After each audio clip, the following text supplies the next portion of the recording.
Big boss मराठीच्या आजच्या भागात अभिजितचा वेगळा अवतार आपल्याला पाहायला मिळणार आहे. आजच्या भागात अभिजित साडी नेसताना दिसणार आहे, तर साडी नेसून स्त्रियांसारखं शृंगार करतानाही पाहायला मिळणार आहे. या दरम्यान जान्हवी, अंकिता आणि निक्की त्याला तयार करताना दिसत आहेत. स्त्रीच्या वेशात तयार होत असताना अभिजित म्हणतो, माझ्या पोरी बघतील आणि म्हणतील बाबाचं काय झालंय.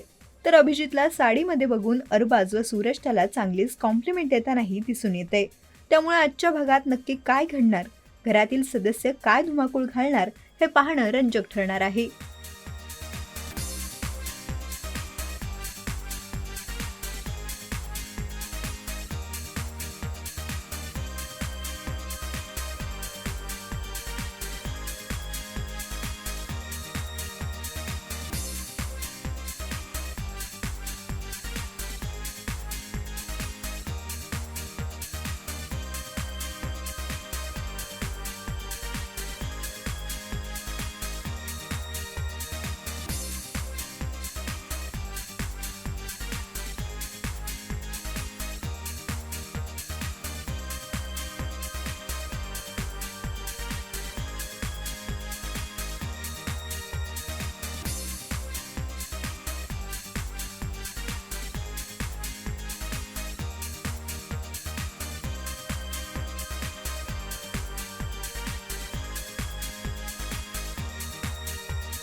मराठी चित्रपटसृष्टीमधील latest update, original web series, shows, गाणी आणि एंटरटेनमेंटसाठी आमच्या चॅनलला सबस्क्राईब करा आणि बेल आयकॉन दाबायला विसरू नका.